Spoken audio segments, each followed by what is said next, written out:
Opening slide graphic text title. Everyone has the right to quality education, me included, with Jackie Hayes. Image of Jackie Hayes and her daughter Hannah. Text. Purpose Matters Conference. Logos, Belonging Matters, and talksthatmatter.net.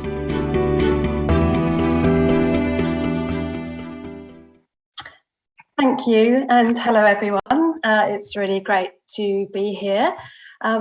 Firstly, I would like to acknowledge that the land I'm meeting on today is the land of the Kaurna people here in beautiful Adelaide, and I would like to acknowledge the traditional owners of the land across Australia and pay respect to elders past, present and emerging. A big thank you to the team at Belonging Matters for inviting Hannah and I to share Hannah's story of an inclusive education. Hannah didn't want to miss a day at school for a conference, so I'm sharing Hannah's story on her behalf. I'm going to talk through a PowerPoint and show a video that Hannah recorded for you. And there should be time for some questions at the end. So for our Purpose Matters talk, we're going to cover a number of different areas. We've already mentioned the UN Convention on the Rights of Persons with Disability, Article 24. I'll talk a little bit about Hannah's education background so far, what works well, why inclusion matters to Hannah, a circle of support, the not so good, and when we said no thank you, Year 12 and beyond, and some key take-home messages. So a little bit about us. Hannah is 17 years old and we live in Adelaide in South Australia. Hannah has two siblings, Matthew, who is 16, and Charlotte, who is 13. And Hannah is in year 11 at an all-girls Catholic secondary school. I'm her mum and I'm team leader of consumer engagement at Dementia Australia. So in terms of family, there's dad, there's siblings, Matthew and Charlotte, and Hannah has Nana and Pa and her aunt, uncle and cousins. And there's also my partner, Simon, and his son, Ethan. And these photos are from our recent trip up to Uluru, where we did a road trip from Adelaide to Uluru. And then on the dad's side, we have dad and her grandparents, Nana and Pa, aunt and uncle and cousins shown here at the Christmas gathering. So we're going to talk a bit about education with purpose and Hannah's vision. So Hannah's right to a typical education alongside her peers, her able-bodied peers, with sensible, manageable, doable support that means success for all, and where Hannah feels and wants to be a part of it. So previously, Lauren mentioned the importance of the UN Convention on the Rights of Persons with Disability, and in particular, Article 24. Hannah's education has been founded on her human right to have an inclusive, quality education. It's Hannah's right, it belongs to her and no one else. And it's not for anyone else to allow or deny her that right. So I don't really need to these days, but in the past I have been known to cite Article 24 of the UN Convention. And this, I just put this slide up as a reminder. This information about the Article 24 and the Disability Discrimination Act of 1992 comes from the website All Means All. And that website has some really valuable resources about inclusive education. And so that's the foundation that we start with, that is Hannah's right to an inclusive quality education. So Hannah's education so far, so she initially was supported through Down Syndrome SA to attend a mainstream inclusive kindy. When she turned 4, she attended her local kindy full time. And then she moved to primary school when we visited Hannah's primary school for the first time, the principal told her it would be a privilege for them to have Hannah at the school, and that the students there would learn as much from her as she would from them. And the primary school really walked the walk on that. And Hannah attended the same primary school as her siblings, Matthew and Charlotte. When Hannah moved on to secondary school, she chose the school that she goes to based on the fact that it had a dance studio and a really good arts program, and also on the size of the school. So it's a relatively small school in that there's about 450 high school students at the school. And we asked the school to ensure that Hannah is both visible and credible. So some of the things that work. So there are a number of areas that we've really focused on in terms of ensuring a successful inclusive education. Hannah is completing a modified SACE, so a modified South Australian Certificate of Education, and therefore she has chosen the subjects that she studies accordingly so that she acquires the correct number of credits and based on her what she likes to do and her strengths. She has an individual learning plan and attends the individual learning plan meetings alongside the teachers and ourselves. So currently in year 11, she is studying English, maths, drama, dance and music. And she is studying those subjects on a modified curriculum alongside her year 11 students. So at no time is she studying in a different classroom. She's doing the same modified curriculum in all of those year 11 subjects. Hannah's, one of the things that Hannah loves at the school are the school musicals, and she's been a part of the school musical since she joined the school. So in year 8 and in year 10, in year 8, they did Alice in Wonderland and she was in the chorus. And in year 10, the musical was The Wizard of Oz, and she auditioned for a key part in the musical, and she was part of the key cast as the Father Munchkin. And so she's very excited about next year 12 musical, and it's yet to be revealed. So she's hoping she might have some influence in what they'll do. Hannah has attended, since joining the school, she's attended all excursions, all camps, school camps, all reflection days, all the Catholic masses, all the swimming, and all of the athletics carnivals, without exception.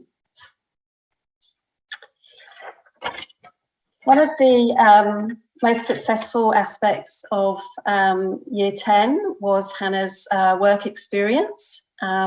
So Hannah got a placement at the Adelaide Film Festival. So a huge shout out to them for being awesome. And these photos here are from Hannah's first day at her year 10 work experience. So the Adelaide Film Festival has their offices at the Adelaide Studios. This is Hannah on her first day turning up for work, and she took a picture of her workstation. And so she spent 4 days doing work experience there at the Adelaide Film Festival, where she got to interview some actors and directors, and did a internal project on the influence of TikTok. She was also, as part of her work experience, she did a day's work as an extra on the ABC TV series First Day. And this is her arriving at the fictional school in Adelaide. It was a very wet day. And then this is a picture of her dressed up in the uniform of the fictional school after going to hair and makeup. And she was an extra on that that day of filming for that TV series. Another successful element for Hannah's Year 11 was her research project. So all Year 11 students have to complete a research project. And Hannah chose to research student well-being at high school. And the pictures here show her interviewing her fellow students about well-being, and she also interviewed the school counsellor. And the teacher shared a quick email about the success of the research project, saying that Hannah showed great strength in producing and conducting the interview with the school counsellor, and also leading the survey, which she developed and collected with her peer group. Hannah has always loved drama and performance, and so she's studying drama at Year 11 and will continue to do that as a Year 12 subject. It's always difficult getting photos from schools with the whole consent issue, so I've got a few to show, but this is a particular one of her Year 11 drama showcase, where there was a live performance of the play that they've been working on, and they were assessed on that performance, on that live performance. And then the Year 11 formal. So we talk about the social connections that are really important from an inclusive education. So this was Hannah and her friend Bonnie from the school at the Year 11 formal. And of course, we had to have the pink stretch limo for Hannah to arrive at the formal, which was a really important event for her. And so we went in the limo, and then Hannah was awarded the Dancer Award for the night, so best dancer for the Year 11 formal. So we're now going to hear from Hannah. So she's prepared a short video for you. So we'll play that now. Hi everyone, my name is Hannah. How's school going, Hannah? It's going really well. I am now in Year 11 and it's going great. But when I was in Year 8, it was hard to catch up to everyone. And I didn't feel like I belonged. But now things are going smoothly. What kind of things do you like at school? I like the musicals. And I'm really enjoying all the classes. Even though the classes are hard, I find having the ESOs are great. Why is it important for you to have an inclusive education? It's important that I have the right school to go to.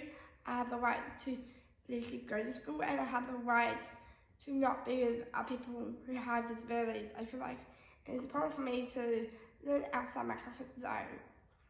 I feel like everyone has the right to go to a school that isn't in a one-lane street.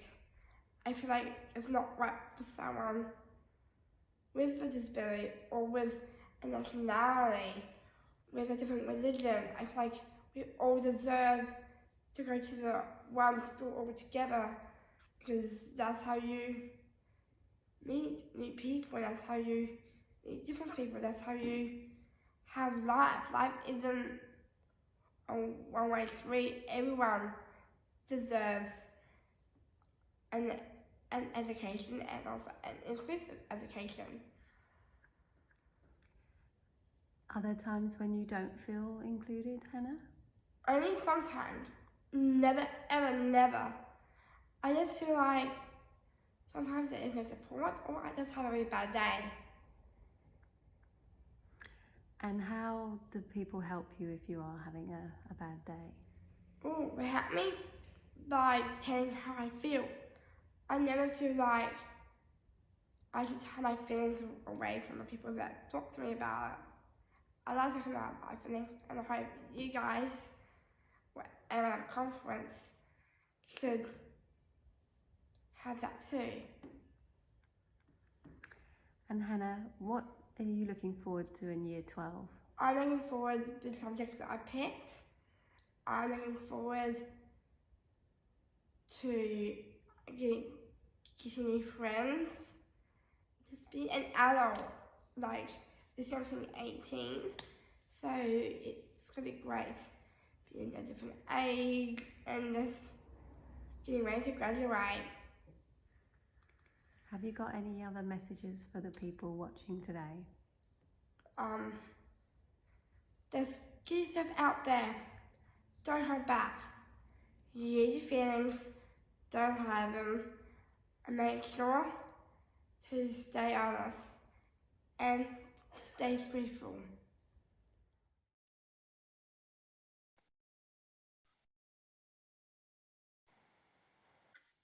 Some great messages there from Hannah at the end. I did want to mention Hannah's circle. So Hannah has had a circle of support since she started primary school at the age of 5. And that circle is the same circle that she has today. So it's been there for 12 years in Hannah's life. Originally, the circle was funded through the education department, and then as the NDIS came in, it's now funded through Hannah's NDIS plan. And the circle is facilitated through the Community Living Project, or CLP. And I should mention that I'm on the board of that organisation of CLP. So these photos from some different gatherings of Hannah's circle. So these are students from her primary school and from her secondary school. And so we've got Bonnie in the forefront there in the stripe, then Jess in the green, Noah in the red, and then Juliet in the black and white. And then the other photo is the circle and getting ready to celebrate Hannah's 17th birthday. So the circle not only being at school with Hannah, but also just hanging out outside of school, and they usually do an annual catch up for Christmas as well. So we're actually in the process of transitioning to an adult circle with Hannah turning 18 in November, and that circle will support her as she decides whether to go into employment or further education. So just a couple of things that have been challenges. So the school uniform, the winter school uniform in particular, is very difficult for Hannah to manage. It's a button-up white shirt with a tie, and so it's been difficult for Hannah to change from her uniform that she arrives in school into a PE or dance uniform. So the way that we sort of have worked around that is the school has allowed Hannah to wear her PE uniform to school on the days when she has PE or dance. Hannah didn't want to do that originally because she said that made her stand out and was different to the other students. But it became obvious that she wasn't going to be able to make that change at school. So she's been doing that since she started school, and it's okay now. The school wouldn't change the uniform though. Minority of teachers' attitudes. So there are a few teachers who still don't get it. One teacher in particular told us at the parent-teacher interview that he didn't believe Hannah should be in his class because he didn't think that she could learn science to a year 10 level. We've had many conversations with the school about the teacher attitudes and requiring them to provide a modified curriculum for Hannah, and requiring the teacher to be the teacher and not relying on the ESOs in the classroom. We've had small wins, but it's difficult when a teacher has that attitude and they just cannot shift it, and they don't see the potential in Hannah's ability to be able to learn. We've had a few conversations around recognition. So the school can be very traditional in the way that it recognises achievements. It recognises academic achievements in a traditional way. It recognises sporting achievements and arts achievements. So again, we've spoken to them about different ways of recognising more diverse achievements within the school, and in particular how important that is to Hannah. She's very proud to be at the school, and that recognition of her achievements is really important and a big motivation for her. And it's still a work in progress in terms of the school recognising other achievements and not just the traditional ones. I've put up here a dance showcase photo. I haven't shown the photo in the PowerPoint, but again, we had a dance showcase where the Year 11 dancers were putting on the dance performance that they've been working on.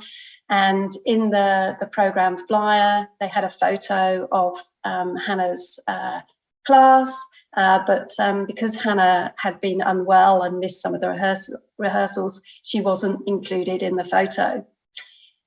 So again, it's going back to the school and just pointing out that,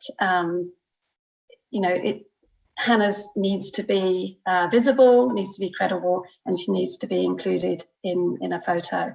It's not okay to just say, oh, she wasn't there or she's unwell, and so they've left her out of the photo.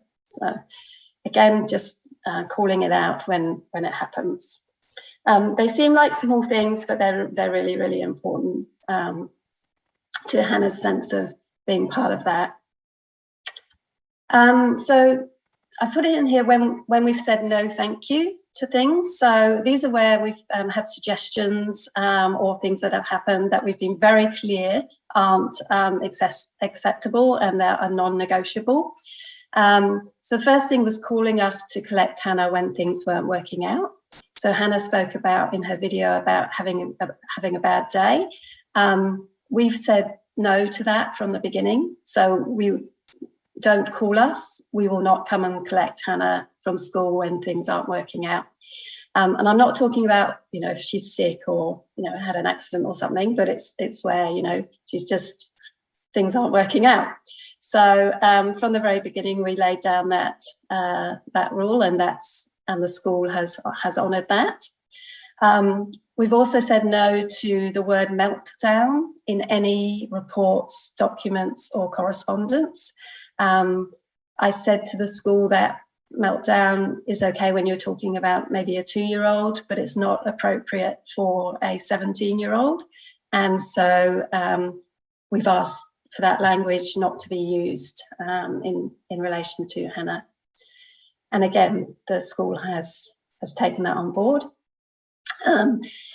They suggested an off-campus life skills day option for Hannah, so where she would take one day off school a week to go with other students with disabilities to learn about life skills.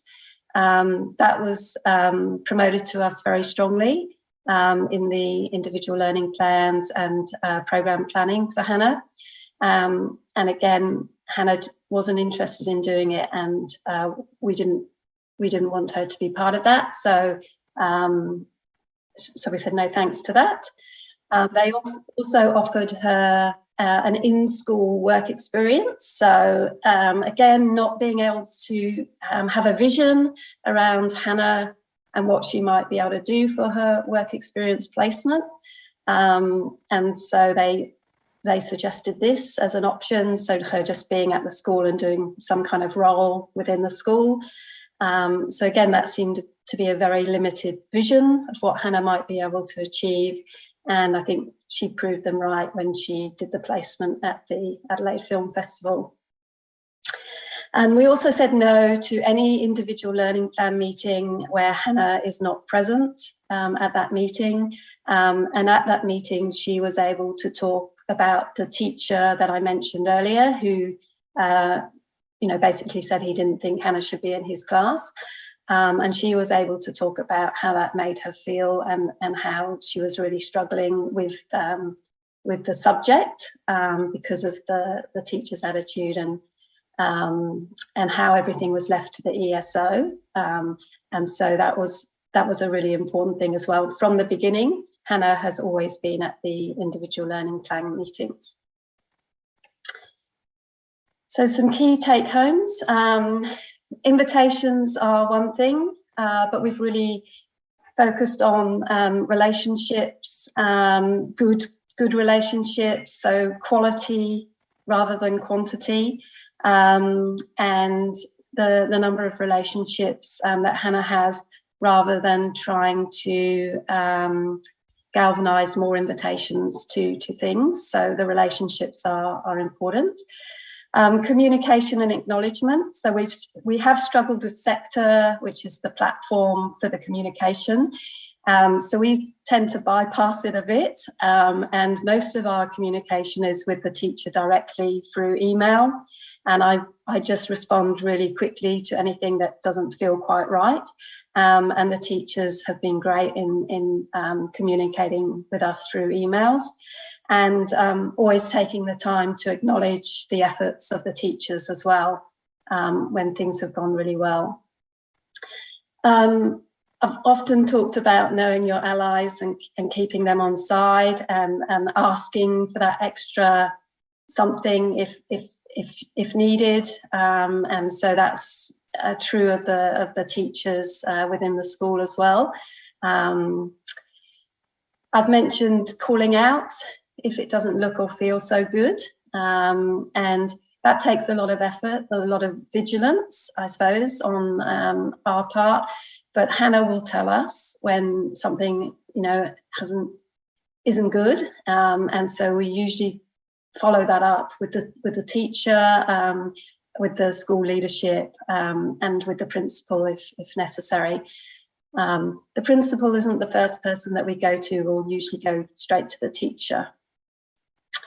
Talking a little bit about Hannah's voice, so making sure that she's in those individual learning plan meetings, and that she's able, as she said in the video, to express what's going on for her, and that her feelings and thoughts are heard. Sometimes we have to let go. It's not perfect. As Lauren spoke about, there hasn't been kind of systemic change at Hannah's school. It has been on quite an individual level, and this is one person's individual experience of Hannah's education. And then the other thing I've just put is that the individual learning plan is a piece of paper. So how does it actually translate into the everyday educational experience of Hannah? And that's really important as well. Thank you for listening and having interest in Hannah's story of inclusive education. Closing slide graphic text, with thanks to Jackie Hayes, CrowdComms, Purpose Matters Conference 2022. This video was made possible with the support of an information and capacity building grant through the Department of Social Services, produced by Belonging Matters.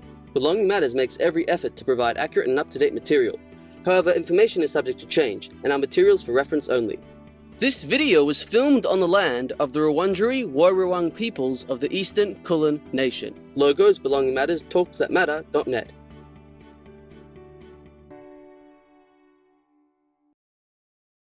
Graphic text. More Purpose Matters conference videos. To watch more videos from the Purpose Matters conference, please head to free videos on the Talks That Matter website, talksthatmatter.net. Legos Belonging Matters, Talks That Matter.